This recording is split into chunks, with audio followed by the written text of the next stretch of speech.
Bien, el día de hoy hablaremos de neoplasias benignas y malignas de orofaringe. Yo soy Michelle Marvin, residente de tercer año de otorrino del Instituto Nacional de Rehabilitación, y esta clase fue coordinada por el doctor Mario Dávalos Fuentes.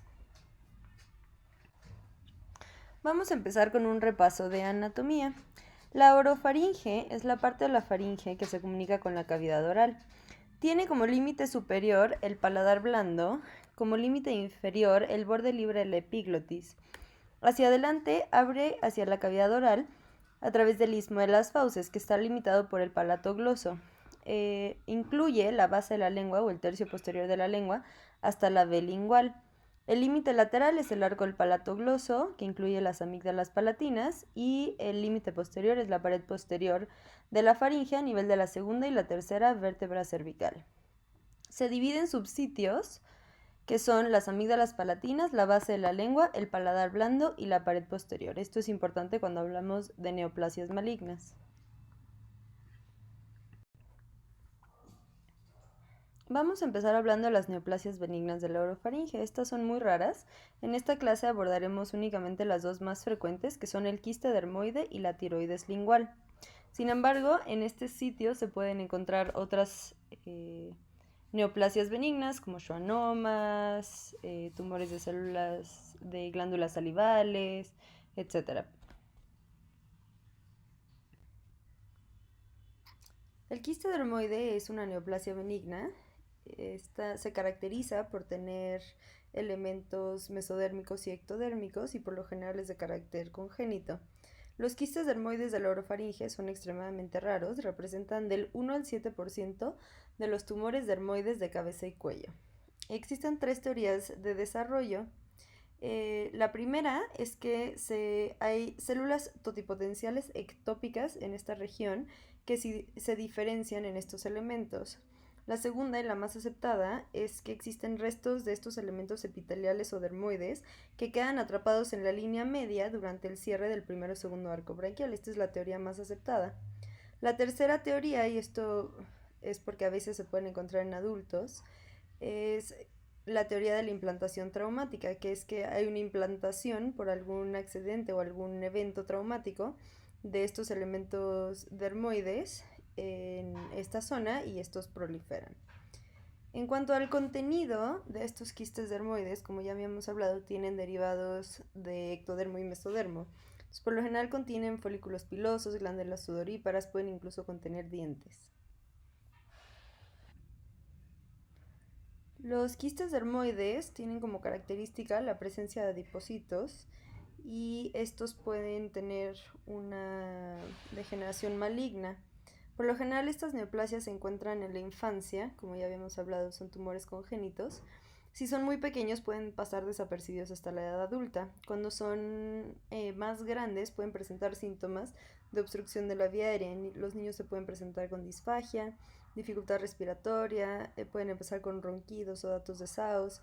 Si están más arriba, cerca de la salida de la trompa de Eustaquio en la nasofaringe, pueden presentar otitis medias agudas de repetición o otitis media con derrame.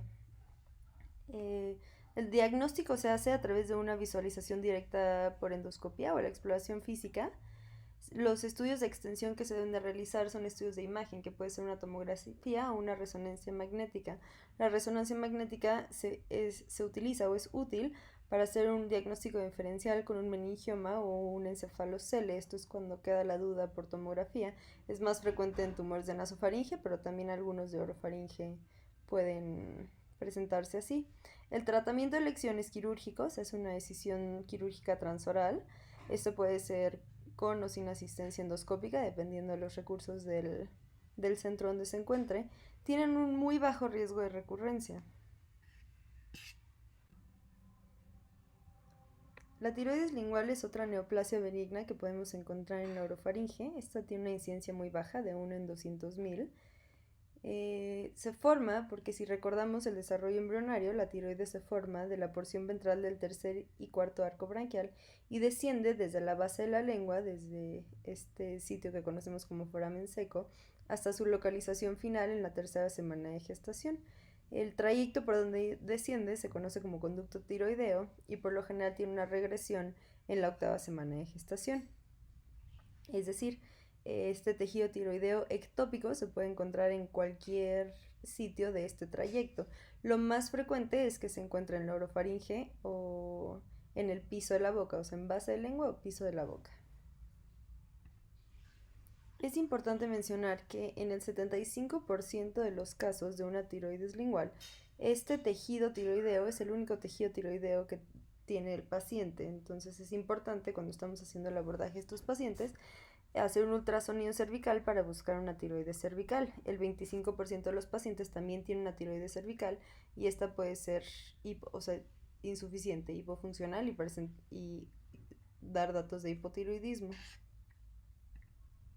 Los síntomas con los que se presentan los pacientes dependen del tamaño. Hay casos en donde es muy pequeña, pasa desapercibido y se encuentra como un hallazgo en imagen. Si es más grande o si empieza a crecer por un hipotiroidismo sistémico, entonces puede empezar a dar datos de obstrucción de la vía aérea, como disfagia, sensación de cuerpo extraño en orofaringe. Incluso se puede abscedar, dar una absceso en la base de la lengua o dar, dependiendo del tamaño, datos de dificultad respiratoria. Esta tiroides lingual tiene un riesgo de transformación maligna del 1%, se puede transformar en cáncer papilar o folicular.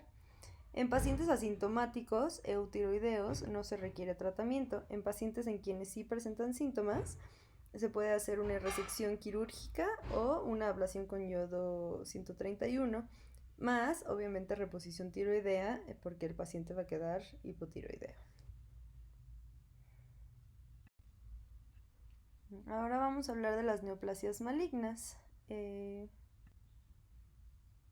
Bueno, entonces los casos de cáncer de orofaringe empezaron a disminuir en los años de 1980 y esto asociada a la disminución del uso de tabaco. Si recordamos, el tabaco y el alcohol eran los principales factores de riesgo para este tipo de tumores. Sin embargo, en los 90 empezaron a ver una tendencia hacia la alza en este tipo de tumores y fue cuando se descubrió la asociación que tiene con infección por virus de papiloma humano.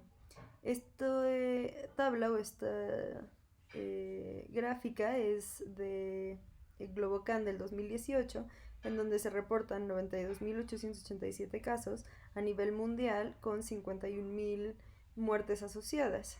El cáncer de células escamosas o el cáncer epidermoide representa el 95% de los tumores de orofaringe, tumores malignos. Los linfomas del anillo de Valdeyer y los tumores de glándulas salivales menores representan el otro 5%. Para fines de esta clase abordaremos el tema del carcinoma de células escamosas, ya que los linfomas se verán en la clase linfoma y los tumores de glándulas salivales menores se abordaron en la clase de tumores de glándulas salivales. La incidencia es más alta en Europa y en Asia, y la mortalidad es más importante en Asia.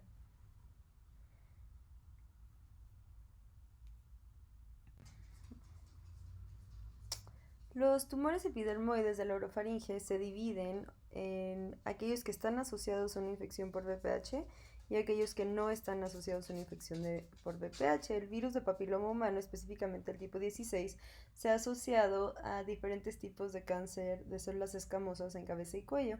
Se presenta hasta en el 11% de los tumores en laringe, 11% en los tumores de cavidad oral, pero el más frecuente o el más frecuentemente asociado es el cáncer de orofaringe.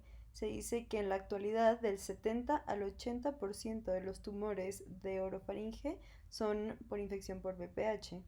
El tipo 16 es el más común, sin embargo también puede estar presente el tipo 18, el 32 o el 33.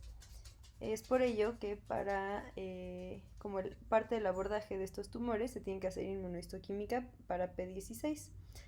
Ahora es interesante que la prevalencia de virus de papiloma humana oral en la población general está alrededor del 7%. Es 3 veces más frecuente en hombres que en mujeres, con una relación de 10 a 3. Y en pacientes con cáncer de orofaringe se encontró hasta en el 65% de los pacientes. Ahora, para fines de esta clase vamos a hablar de los tumores como VPH positivo, VPH negativo, ya que se presentan o se comportan como entidades diferentes. Entonces, bueno, en cuanto a generalidades, los tumores de orofaringe VPH positivo son hasta el 70-80% de los tumores. Se presentan en una edad más temprana, 30 a 50 años, tienen estos dos picos de incidencia. Y los factores de riesgo no son los clásicos que conocíamos, que es el tabaquismo y el alcohol, más bien están asociados a consumo de marihuana y un mayor número de parejas sexuales. Los tumores de orofaringe VPH negativo o el clásico ahorita representa el 20 a 30% de los casos. Es en pacientes más grandes, mayores de 60 años. Y los factores de riesgo son los clásicos, que es tabaquismo y alcohol, que cuando están presentes juntos se sinergian y tienen un riesgo relativo mayor. En cuanto a la fisiopatología, los tumores que son VPH negativo están asociados más a mutaciones de P53, tienen niveles bajos de P16 y niveles altos de PRB. En tumores que son VPH positivos, hay una asociación importante, como ya habíamos hablado, de P16, una expresión mucho más alta, y hay una regulación hacia la baja de PRB, que es un prooncogen. El gold standard para hacer el diagnóstico de, de VPH, o sea, de tumores asociados a VPH, es hacer una PCR para el virus. Sin embargo, es mucho más accesible hacer inmunistoquímica para P16 y funciona como un biomarcador útil. Es importante mencionar que aquellos tumores que presentan o que tienen una expresión alta de P16 se asocian con un mejor pronóstico. En cuanto a la presentación clínica, estos también se presentan como dos entidades muy diferentes. Los tumores que están asociados a VPH por lo general se presentan como un tumor en cuello. Esto es porque por lo general el tumor primario es pequeño, pero presentan adenopatías muy grandes, entonces pueden no tener síntomas de vía aérea o aerodigestiva superior y empezar ya con adenopatías grandes en cuello. Sin embargo, los tumores que son VPH negativos o los tumores clásicos, estos sí presentan síntomas de vía aerodigestiva superior como disfagia, disfonía, odinofagia, otalgia, un SAOS de reciente diagnóstico, pérdida de peso, y también se pueden presentar como adenopatías en cuello. Si recordamos, la orofaringe es un espacio grande donde los tumores pueden crecer sin dar muchos síntomas, entonces también se pueden presentar como adenopatías, pero no es lo más clásico.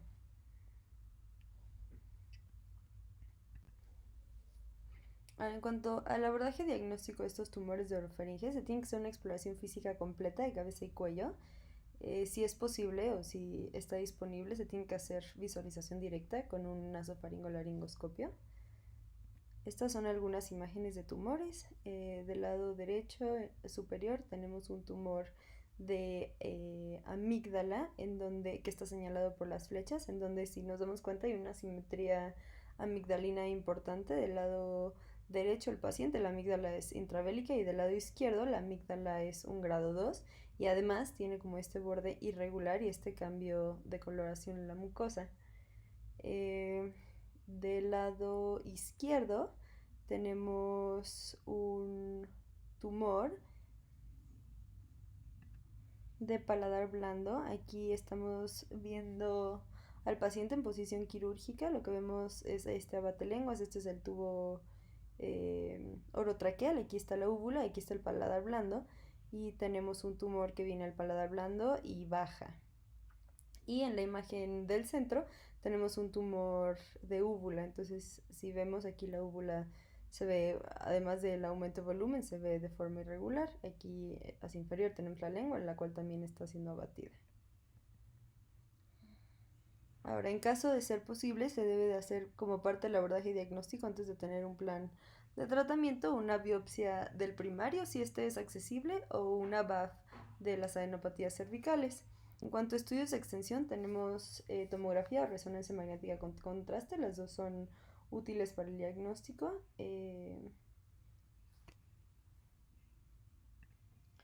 En esta primera imagen tenemos en la imagen A, tenemos una tomografía de cabeza y cuello contrastada, en donde estamos a nivel de la orofaringe y vemos un tumor de amígdala del lado derecho, el cual, si vemos, respeta el hueso de la mandíbula, que esto es algo importante en el estadiaje.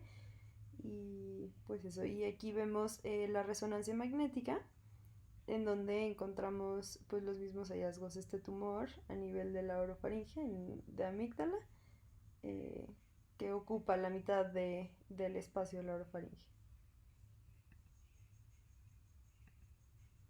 Y aquí tenemos igual una tomografía contrastada de cabeza y cuello, en donde lo que estamos viendo es un tumor de base de lengua que en la tomografía se ve muy pequeñito. Este sería un T1 de base de lengua. Y aquí tenemos un PET en donde vemos que pinta y el tumor es este pequeñito que está aquí contenido en la base de la lengua. En cuanto al estadiaje de estos tumores de cabeza y cuello, en el 2017 que salió la octava edición de la JCC, se hizo la división de la separación de acuerdo a la presencia o no de VPH. Esto es más que por el tratamiento, por el pronóstico que presentan los pacientes.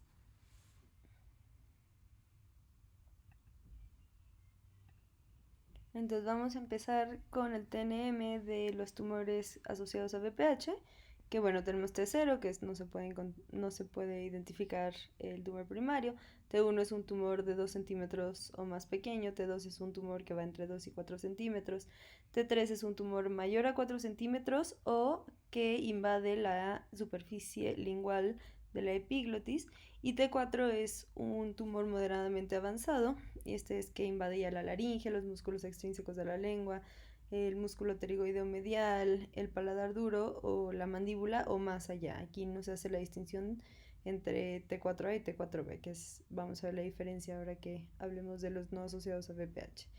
En cuanto a los ganglios o sí, la N, tenemos, esto sí cambió bastante, entonces N0 es que no hay, N1 es que hay uno o más ipsilaterales, pero que son menores a 6 centímetros. N2 es que hay contralateral o bilateral, todos menores a 6 centímetros, y N3 es si ya fueron o si ya son mayores a 6 centímetros. Ahora aquí es donde hay diferencias importantes en cuanto al estadiaje. Entonces, estadio 1 es cualquier tumor que sea T1 o T2 y que no tenga ganglios o tenga ipsilaterales menores a 6 centímetros, o sea, N1. Esto es estadio 1.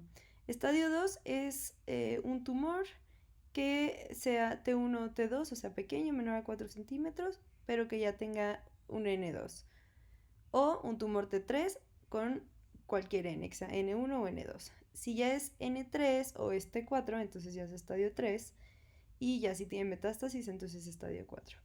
Aquí lo interesante es que no se ha encontrado una diferencia en cuanto a mortalidad de los primeros tres estadios. O sea, de estadio 1 a estadio 3, la supervivencia a 5 años es alrededor del 80%. Cuando cambia ya cuando tiene metástasis a distancia, que es estadio 4. Ahora vamos a ver el TNM de tumores no asociados a VPH o P16 negativos. Entonces, el T es muy similar, T1 es 2 centímetros o menor, T2 es 2 a 4 centímetros, T3 es mayor a 4 centímetros o invasión de la superficie lingual de la epiglotis. Y aquí el T4 sí se divide en T4A y T4B dependiendo de si es moderadamente avanzado o muy avanzado. Entonces, T4A es igual que el previo, en donde ya hay una invasión de la laringe, los músculos extrínsecos de la lengua, pterigoides medial, paladar duro o la mandíbula. Y T4B es cuando ya hay una extensión más allá, o sea, invade el pterigoideo lateral, las placas pterigoideas, la pared lateral de la nasofaringe, la base del cráneo, o que encapsule o encasille la arteria carótida. En cuanto al N, este es el N de otros, o sea que es igual a otros cánceres escamosos de cabeza y cuello, que N1 es que tenga una adenopatía ipsilateral única, que sea de 3 centímetros o menor. Esto, como vimos, es muy diferente en el BPH positivo, ¿no? Y esto se asocia a que los ganglios en BPH positivo son más grandes y se presentan en etapas tempranas de la enfermedad. Ahora, el N2 se divide en N2A, B y C. A es cuando hay una adenopatía unilateral única, pero que es mayor a 3 centímetros, pero menor a 6 centímetros. N2B es que hay adenopatías ipsilaterales múltiples, pero ninguna es mayor a 6 centímetros. Y N2C es que hay bilateral o contralateral, pero ninguna es mayor a 6 centímetros. Y el N3 también se divide en N3A y N3B, que el N3A es que hay una adenopatía mayor a 6 centímetros y N3B es que hay una adenopatía con extensión extranodal. Ahora, en cuanto al estadiaje, esto es lo que sí es muy diferente y esto es por el pronóstico. Entonces, estadio 1 en estos casos es únicamente un tumor que sea T1. No puede tener ganglios, no puede tener metástasis, no puede ser un tumor más grande. Es rarísimo encontrar un tumor en un estadio 1. Estadio 2 es igual, que sea un T2, pero no puede tener adenopatías. Estadio 3 es que sea un T3 sin adenopatías o que sea un T1, T2 o T3 con un N1. T4A, más bien estadio 4A, es que tenga un T4A con un N chiquito, N0 o N1, o cualquier tumor que tenga un N2. T4B, digo estadio 4B, es cualquier tumor pero que sea N3, y estadio 4C es que ya tenga metástasis a distancia. Ahora, en cuanto al tratamiento, este también lo vamos a dividir de acuerdo a si es asociado a BPH o no. Pero bueno, la evaluación inicial es igual en cualquiera de nuestros pacientes. Todo paciente que va a iniciar tratamiento para cáncer de orofaringe necesita una evaluación por nutrición. Esto es porque los pacientes con un peso bajo tienen peor pronóstico independientemente de la modalidad de tratamiento que se utilice. Entonces se debe hacer una evaluación de estos pacientes para asegurar una adecuada nutrición tanto antes como durante el tratamiento. Esta nutrición puede ser vía oral, vía enteral o en algunos pacientes puede ser necesaria una gastrostomía.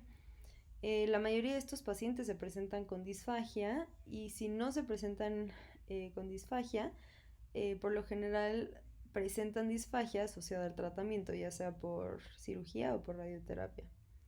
En pacientes que van a recibir tratamiento sistémico, hay que valorar que tengan accesos intravenosos o la colocación de un puerto subcutáneo. Todo paciente que sea candidato a cirugía o a radioterapia tiene que tener una evaluación dental inicial y todos los procedimientos dentales se deben de realizar y completar antes de iniciar el tratamiento, es decir, endodoncias, extracciones, lo que sea necesario para que tenga una adecuada salud dental. También todos estos pacientes tienen que ser valorados por el servicio de foniatría, tanto para la voz y deglución, como ya habíamos comentado. La mayoría de estos pacientes presentan disfagia, ya sea desde antes o durante el tratamiento, y la terapia de deglución ayuda a disminuir el riesgo de atrofia muscular, neumonía por aspiración y desnutrición. En cuanto a manejo de dolor y síntomas, la tendencia ahora en pacientes con cáncer es que la medicina paliativa o el manejo de síntomas no se espere hasta que los pacientes estén fuera de tratamiento curativo, sino que es una evaluación y un manejo que se hace en conjunto desde un inicio para manejar síntomas como dolor, náusea, malestar general, la fatiga. Todos estos síntomas se pueden tratar y no hay que esperar hasta que el paciente ya esté fuera de tratamiento.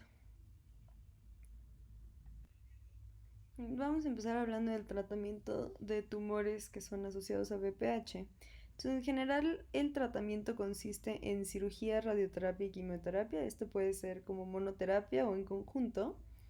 Y bueno, es importante mencionar que como estos pacientes tienen un buen pronóstico en general, o sea, un buen pronóstico y buena oportunidad de tratamiento curativo, se debe buscar tratamiento que conserve la función lo mejor posible y evite toxicidad a largo plazo.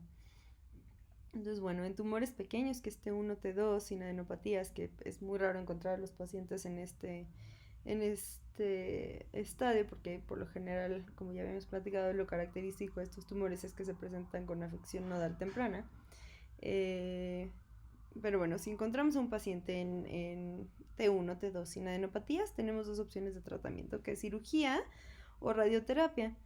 La cirugía que se recomienda es la cirugía transoral de mínima invasión, que es microcirugía con láser, o la cirugía transoral asistida por robot.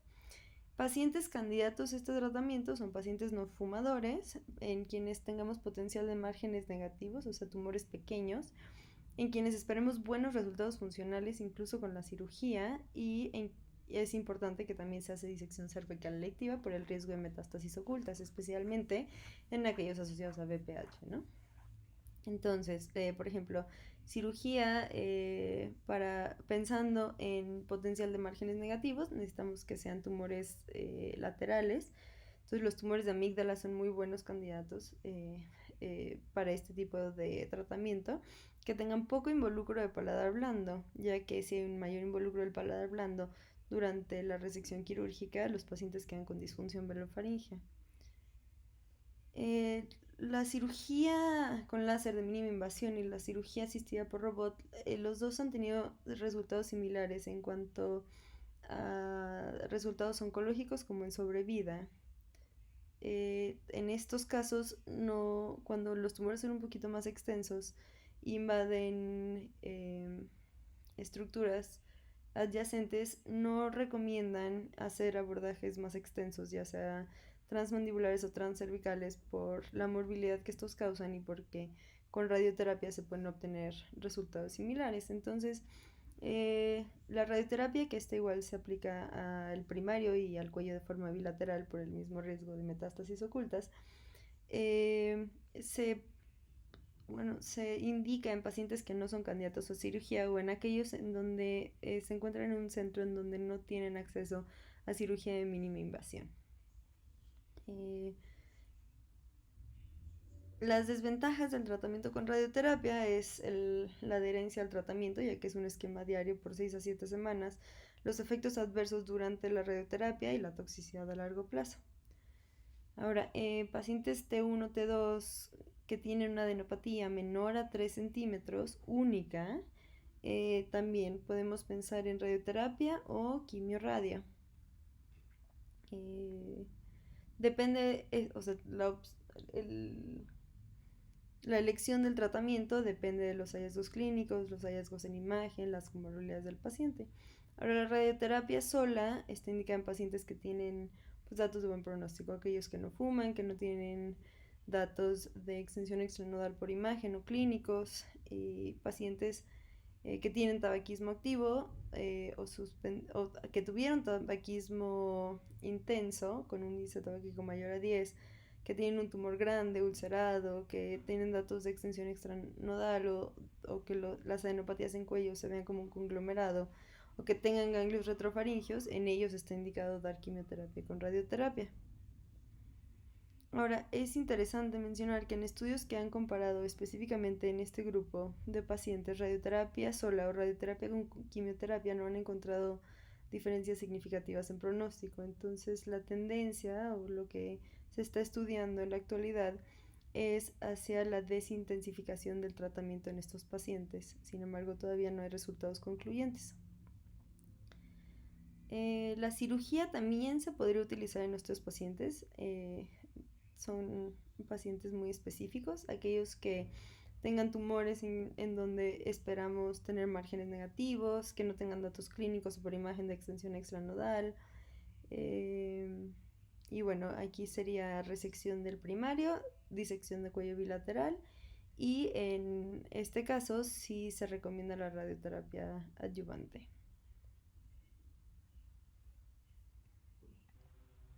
La radioterapia adyuvante específicamente se indica en pacientes en quienes se hace resección quirúrgica pero quedan con márgenes pequeños, menos de 1 centímetro, en quienes en el resultado de patología se ven datos de invasión perineural o linfovascular, o aquellos que tienen un ganglio mayor a 3 centímetros, que eso ya sería enfermedad avanzada. Aquellos que tengan márgenes positivos, sin nada de los datos previos de mal pronóstico, se puede intentar una re-resección si es quirúrgicamente factible. Ahora, enfermedad locorregional avanzada se divide como un T3 o T4 o una adenopatía mayor a 3 centímetros, adenopatías múltiples o extensión extranodal. En estos pacientes está indicada quimioterapia, radioterapia, terapia sistémica, buscando dar terapia de preservación de órgano y no hacer cirugías extensas y mórbidas, ya que estos pacientes tienen buenos resultados con terapia sistémica y bueno, también se pueden intentar estudios clínicos. Entonces, bueno, esta es la guía de la NCCN del 2021, la del primer trimestre, en donde pues básicamente se divide igual que lo que ya platicamos. Entonces, BPH positivo, T1, T2 sin adenopatías, que es un estadio 1, es resección primaria con disección cervical. Si no hay ningún dato adverso o ningún factor adverso, entonces ahí nos quedamos, no requiere tratamiento adyuvante. Si presenta alguno de estos datos negativos, como extensión extranodal y márgenes positivos, entonces sí se da adyuvancia, que es terapia sistémica o radioterapia. Si presenta márgenes positivos, como ya habíamos platicado, se puede intentar la resección. La otra opción en estos casos es radioterapia definitiva o estudios clínicos. En pacientes que son T1 o T2, pero que tienen una adenopatía única menor a 3 centímetros, si esto sigue siendo un estadio 1, como ya habíamos platicado, las opciones son cirugía, radioterapia o quimioradio. La cirugía es igual del primario con disección de cuello, la radioterapia definitiva, o en pacientes que tienen como algunos factores adversos se puede intentar quimioradio. Aquí estadio 2, que es aquellos que es T1, T2, pero que tienen una adenopatía mayor a 3 centímetros, múltiples pero que son menores a 6 centímetros. Entonces el tratamiento de elección es empezar con radioterapia sistémica. También se puede intentar una resección quirúrgica con disección de cuello, pero aquí tenemos más riesgo de factores adversos como extensión extranodal, márgenes positivos, y entonces se va a requerir adyuvancia. Se puede también, otra opción es quimioterapia inducción seguida por radioterapia o estudios clínicos. Sin embargo, en estos casos, como ya habíamos platicado, lo de elección es radioterapia. En pacientes en estadio 3, que es T1, T3, N3 o T4, N0, N3, el tratamiento de elección es quimioradio o estudios clínicos. Entonces, este algoritmo de tratamiento para tumores asociados a FPH resume muy bien el tratamiento. Entonces, si es un T1, T2, o sea, un tumor pequeño, nos preguntamos si tiene enfermedad nodal. Si no tiene enfermedad nodal, entonces las opciones son o cirugía con o sin radioterapia adyuvante o solo radioterapia. Si sí tiene enfermedad nodal, nos preguntamos si es solo uno menor a 3 centímetros. Si sí, entonces podemos darle únicamente radioterapia, radioterapia con quimioterapia definitiva o cirugía con radioterapia adyuvante. Y si no, o sea, si es una adenopatía más grande de 3 centímetros, si son bilaterales, múltiples, etc., entonces se tiene que dar quimio-radioterapia. Y si es un tumor grande, T3 o T4, entonces nos vamos directamente a tratamiento definitivo con quimio-radio. Ahora, el tratamiento para tumores no asociados a VPH en realidad no cambia mucho. Lo que cambia mucho es el pronóstico. Entonces, si es estadio 1 o 2, entonces tenemos radioterapia o cirugía. En este caso se usa más la radioterapia que la cirugía. La cirugía se utiliza únicamente en tumores muy pequeños, no en tumores que involucran pterigoides o mandíbula. Y bueno, es importante que siempre debe haber manejo electivo del cuello por el riesgo de adenopatías ocultas. Si es un tumor de amígdala, entonces puede ser 2 a 4 unilateral, pero si es base de lengua, pared posterior, paladar blando, que son estructuras de la línea media, entonces la disección, el tratamiento electivo del cuello más bien, porque puede ser disección quirúrgica o radioterapia, tiene que ser bilateral, niveles 2 a 4. Y si es un estadio avanzado, estadio 3 o 4, entonces el tratamiento de elección es quimioterapia con radioterapia, estudios clínicos o tratamiento paliativo. El tratamiento de los tumores de orofaringe no asociados a VPH se divide por subsitio. Entonces, en tumores de paladar blando se prefiere la radioterapia. Esta se indica en el tumor primario y en el cuello de forma bilateral. Y en estos casos es importante incluir ganglios retrofaringeos. La insuficiencia en estos casos no es de elección, ya que tiene resultados funcionales no óptimos, causa mucha insuficiencia velofaringea. Si se decide hacer cirugía en tumores muy pequeñitos, se debe hacer reconstrucción, ya sea con un colgajo libre o con músculo. En los casos de amígdala, estos se pueden tratar con radioterapia o cirugía con resultados similares. De hecho, los tumores pequeños de amígdala son muy buenos para cirugía transoral, ya sea microcirugía o cirugía asistida por robot, que tienen buenos resultados. Y la cirugía de base de lengua, el tratamiento de los tumores de base de lengua también se prefiere la radioterapia, aunque también se puede hacer cirugía dependiendo del tamaño del tumor. Y también es importante que aquí la disección de cuello bilateral es muy importante, ya que el riesgo de adenopatías ocultas en este subsitio es más alto que en otros subsitios, hasta el 45%. En cuanto a la cirugía, si es un tumor de base de lengua unilateral pequeño, se puede hacer una hemiglosectomía.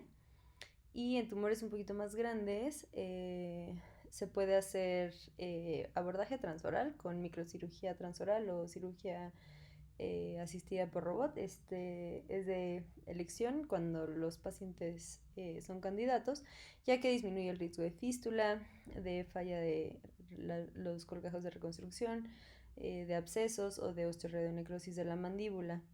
Eh, Otros abordajes que son abordajes más extensos es el abordaje translabial, transcervical o transfaringeo.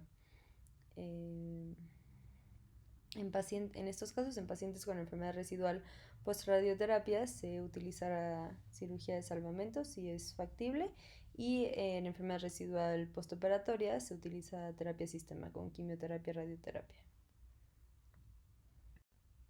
Entonces, aquí tenemos la guía de la NCCN.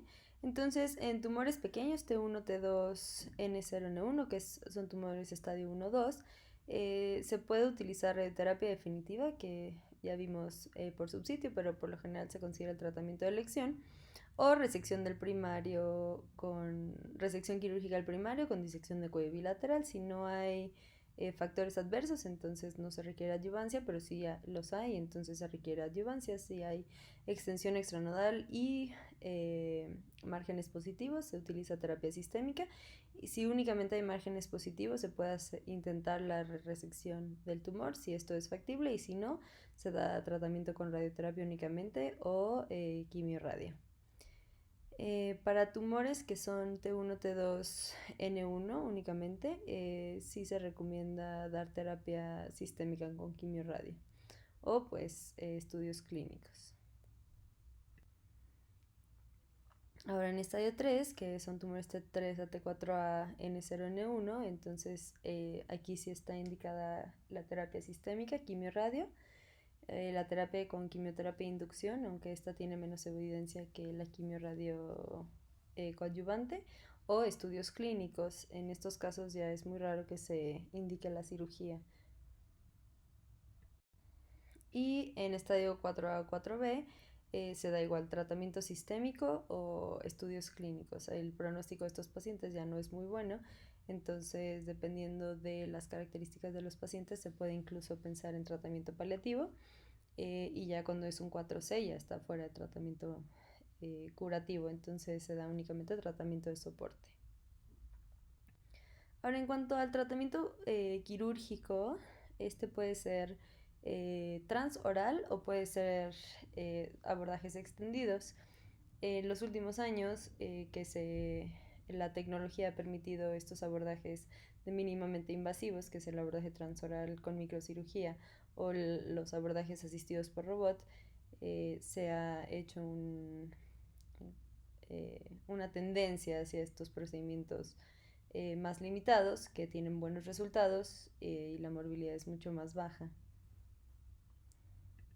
El abordaje transoral tiene algunas ventajas, que es una mejor conservación de las estructuras y las relaciones anatómicas, preservación de la vascularidad con menos riesgo de hemorragia. Se dice que el 5 al 10% de los pacientes presentan algún tipo de hemorragia postoperatoria, una recuperación mucho más rápida y una mejor preservación de la función, que pues como habíamos visto es algo muy importante en estos pacientes.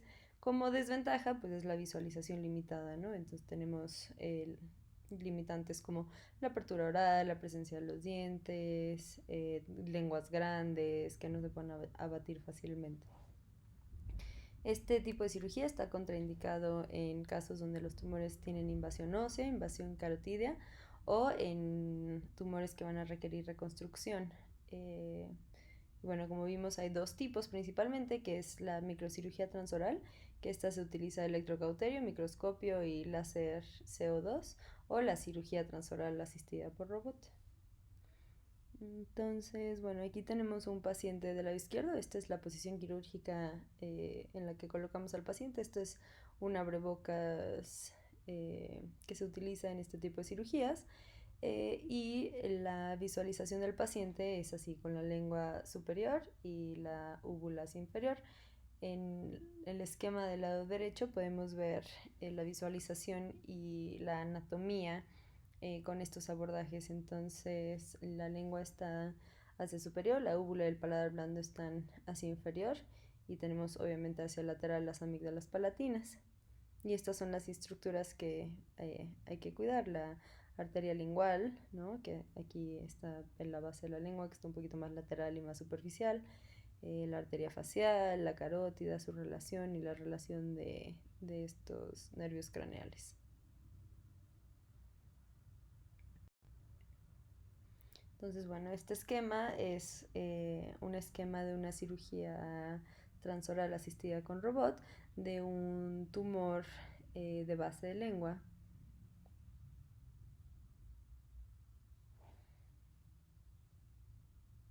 Entonces, aquí se hace una excisión únicamente del tumor, no se hace la hemiglosectomía completa. Estos son los abordajes quirúrgicos más extendidos, que básicamente son tres, que es este es la mandibulotomía translabial con swing mandibular. Este es el abordaje que da una mejor exposición para una resección en bloque de los tumores de orofaringe. Entonces, del lado izquierdo en el esquema se esquematiza la incisión que se realiza, que es translabial, y luego se hace una osteotomía parasinfisiaria de la mandíbula y la extensión hacia cervical, la línea media, y bueno, se va a hacer una disección de cuello bilateral. Entonces esta es la incisión que se hace y esta es la visualización que permite. Del lado derecho es lo que vemos, aquí está la lengua, está la mandíbula que está seccionada y como podemos ver tenemos una visualización directa tanto de la base de la lengua como el paladar blando, la amígdala, todo. Entonces este es un abordaje que nos permite una excelente visualización, sin embargo es un abordaje muy mórbido, ¿no? Se hace la incisión, se divide el piso de la boca y se divide el miloioideo, el geniogloso y se separa la mandíbula. Estos pacientes requieren en el postquirúrgico la colocación de sonda nasogástrica o gastrostomía, dependiendo de el estado nutricio del paciente, y una traqueostomía por el edema tan importante que se presenta en la vía aérea. Y bueno, esto es una faringotomía lateral, que puede ser una faringotomía lateral o medial. La lateral se utiliza con más frecuencia, especialmente para tumores de base de la lengua, en donde se hace un abordaje cervical, se dividen los músculos suprayoideos y se aborda la orofaringe a través de la valécula. y hay una muy buena exposición de los tumores de base de la lengua, que es lo que ejemplifica aquí el esquema. Tenemos el abordaje cervical lateral, la faringotomía lateral y aquí vemos la lengua, este es el tumor y da una buena exposición.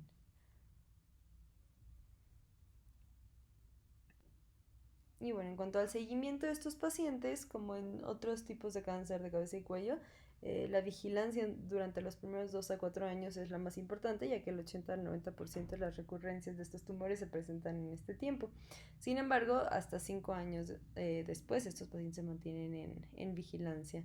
Los datos clínicos más importantes que tenemos que educar a los pacientes para estar al pendiente son disfonía, dolor faríngeo, disfagia, que vuelvan a tener adenopatías en cuello o que tengan sangrados por cavidad oral. Bueno, eso sería todo de la clase de neoplasias benignas y malignas de orofaringe. Nos vemos en la sesión de Zoom en donde vamos a ver un poquito más acerca de la cirugía.